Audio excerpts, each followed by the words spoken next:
Usapan natin itong parang nagbibigay si PRRD mga ate at kuya ng, ano ba 'to, parang may ini-insinuate siya, eh. Siya ba ay nagyayaya na ang taong bayan ay mag-people power? Kaya lang hindi niya 'yan masabi, eh, dahil siyempre baka makasuhan siya ng sedisyon. Nakabilanggo na nga madadagdagan pa. Pero sa summary po kasi ng mga sinabi ni VP Sara na pinost naman ni Spoke Sari Roque, ay parang may ini-insinuate si PRRD na parang, "Kumilos naman kayo para sa akin. Wala ng ibang pag-asa. Wala ng ibang katatakutan ang mga nasa power ngayon kundi ang nagkakaisang taong bayan." Alright? So, ano kaya ang gagawin natin?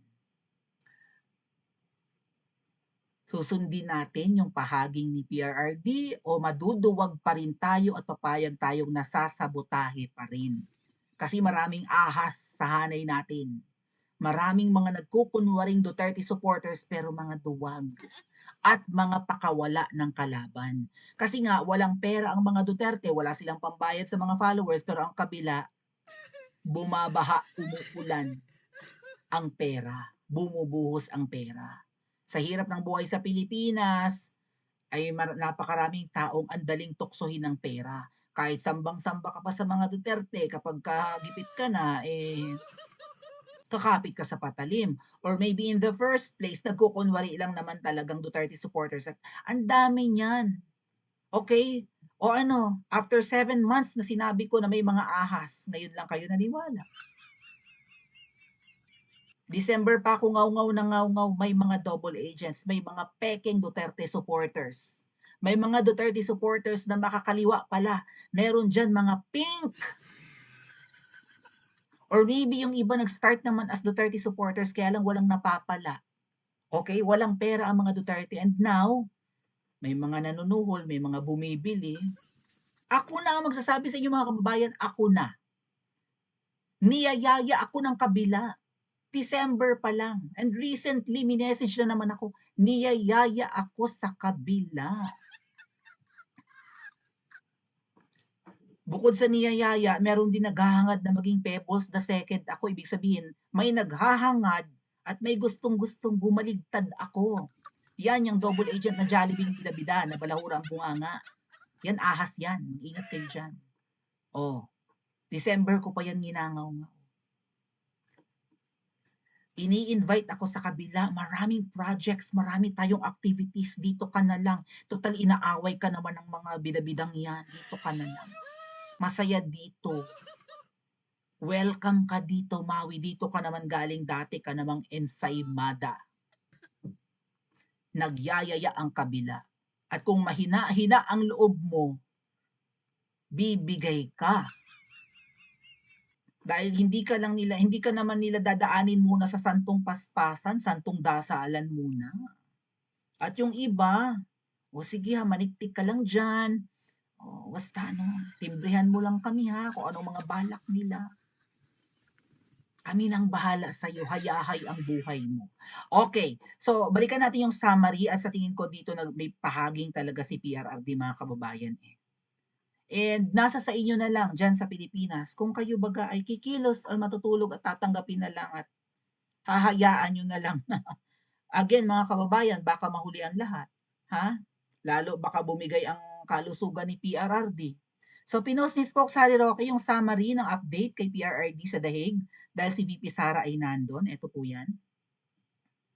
Isa-isahin natin at baka dito, makikita natin dito may ini-insinuate si PRRD eh. Okay? Gets nyo naman na yun, ano? No guts, no glory, nandito yon. Okay.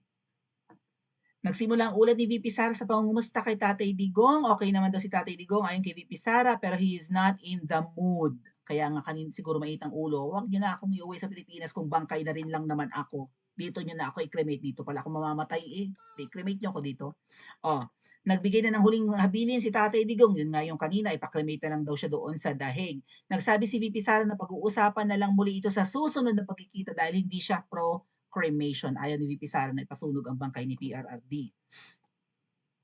Para kay VP Sara, natural na rin pag-usapan ang bagay na 'to dahil 80 anyos na si Tatay Digong at mabuti na rin na malaman ang last wishes ni PRRD, okay? Oh, matanda na nga, eh, kung 'yun ang gusto, eh, paano ba? Pero I think may iba, may ano, may context yung sinabi ni PRRD, may underlying message yung sinabi niyang 'yun, 'di ba? Agree ba kayo sa'kin? Na it's not really about being cremated there in The Hague, okay? Kung hindi niyo ako kayang iuwi, 'wag niyo akong iuwi ng Pilipinas na bangkay. Kung dito ako mamamatay, pasunog niyo ang bangkay ko, baka mamaya may pagdalaw-dalaw pa kayo kung kailan huli na ang lahat. Masama ang loob ni Tatay Digong. Oh, ayon kay VP Sara, nakuha niya ang ugaling woman of steel kay PRRD, so matibay, matatag, no? Binanggit ni VP Sara na gumanda ang kutis ng kanyang ama, bagaman pumayat ito, syempre hindi masyadong naarawan, closed pores dahil malamig doon. Tinuturing ni VP Sara na seryosong akusasyon na kailangan sagutin ng aligasyon ni alias Rene, yung whistleblower, at may affidavit na raw yon bago pa man lumabas yung video. Ano? May sinumpa ang salaysay na pala bago pa yung video na nag-trending. At nabasa na ni VP Sara yun bago pa lumabas ang mukha o yung statement, no? O yung video ni Ka Rene. Ni Maurilio ba yun? Oh. Para kay VP Sara, ang latest survey tungkol sa impeachment niya ay nagpapakita na marami sa ating mga kababayan na naiintindihan kung ano ang ginagawa laban sa kanya at ang kanyang pamilya na pure political persecution at harassment lamang. Hindi pa makakauwi si VP Sara sa Pilipinas bago Bagsona, of course, ba't siya a-attend doon? Tungkol sa bank accounts, inihintay ni VP Sara na magkaroon ng impeachment trial para sagutin ito. So ini-issue siguro na may mga bank accounts, may mga joint accounts sina VP Sara na nilabas ni Trilling noon, di ba? Na pinagbibintangan ang dae-dae nilang pera. Oh. Sa tanong kung may reconciliation sa pagitan ni PRRD at Miss Elizabeth Zimmerman, pakikipagkaibigan na lamang ang namamagitan sa kanilang mga magulang. So friends na lang yung mag-ex. Ano? Ayaw sumali ni VP Sara sa sagutan ni Senator Zubiri at Congressman De Lima. Wow, Congressman talaga, Sara. Oh. Mensahe ni PRRD sa mga Pilipino, ito ang sinasabi ko sa inyo mga kababayan, no guts, no glory. Oh. Eh, kung wala kang courage, eh paano ka magtatagumpay? Something like that. Oh, muling nagpasalamat si VP Sara sa suporta ng mga Pilipino, and that's the end of it. Oh, no guts, no glory. Kung hindi tayo matapang, if we don't have that bravery, kung wala tayong lakas ng loob, 'di ba? Nabanggain ang mga demonyo sa Pilipinas na naghahari ngayon na numanakaw ng pera nyo dyan at umaabuso sa kapangyarihan na pinahiram lang natin,